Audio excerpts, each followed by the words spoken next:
guys, welcome back for another quick video update. I want to do a quick video on my hunting season this year. And I know it's always difficult to put out new videos for everyone, and I wanted to show that my hunting season, what I was able to get this year. We put out a bunch of trail cameras this year, from all the way from early spring in through summer. I'm checking cameras and right into the fall, bow hunting, starting to bow hunt, and into rifle season. Always checking cameras, checking for scrapes, checking for new activity, bucks on the property that we hunt. And this year we had a bunch of great bucks on camera again. And it's always fun to see which bucks made it out through last season, which made it through the difficult winters here in Canada, to see kind of what the potential kind of class of bucks would be for this next hunting season.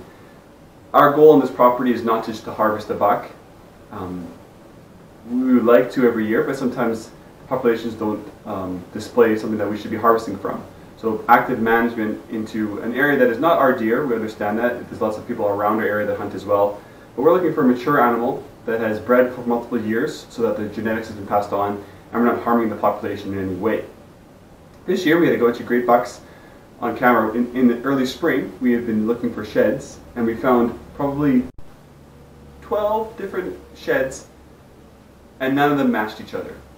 So this is 12 different bucks running around, and for some reason we couldn't find the other 12 sheds out there, of the other side of the antler.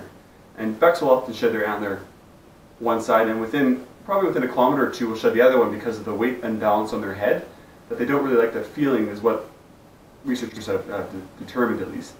So it was weird to see that we'd found quite a few sheds of different bucks and different age classes as well, but couldn't find the matching sets. So looking at our trail camera pictures, we started trying to picture in our mind which were the bucks from the previous year's sheds, because they're often the same characteristics of antler. So I just wanted to put in some footage of the pictures we were able to take this year during hunting season, so as a reminder for myself in the future too of what we kind of saw. So enjoy these pictures.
You can see that there's the same buck making the same travel routes and hitting the same cameras every couple of days in hunting season.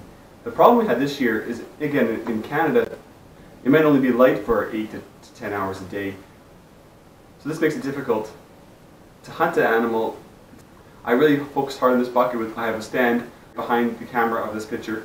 This buck here was about 10 yards from my stand, and I was not in the stand. Now, I often take time off every year to hunt. It gives me a better chance to get a mature animal and not just monitor the populations again. So I took some time off and I was able to stay at our cabin there.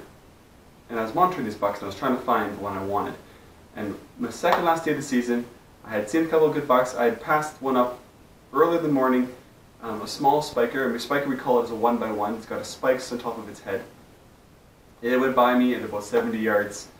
Nose to the ground, which is usually a sign of the rut, in that it's searching for a doe that's in her in breeding season. So, and right after that, I had seen another doe go by, and then behind that was a good buck. And the good buck was trailing this doe, and I thought, this is a shooter buck. This is a mature buck, definitely for the area as well. Big-bodied deer, and something that I was very interested in. The buck jumped the fence, and from a property the other side of an area that we didn't have permission on, came onto the area that we did, and I happened to be walking through the bush and kind of, we call it still hunting, and just walking through and waiting for animals to cross and potentially looking for different areas as well. This buck jumped over, came into my area. It was really a blessing. It came right in, and I shot him at about 150 yards. He went 30 yards and expired. So this is the buck again that I shot this year. The antlers from it. I ended up boiling up the skull myself. I processed it all, so it's not as it's a trophy animal, as that it's a reminder of respect for the animal that I was able to harvest. So this is the same buck as in the same pictures there, and he's ready for the wall now, so I can relive this hunt, and something that I can see in my freezer and show potentially the kids in the future that this is an animal that I harvested in this field where we hunt every year. So I appreciate you watching the video. Short update for this one, and I will be producing more videos coming up to the rest of the year here about trapping. Stay tuned.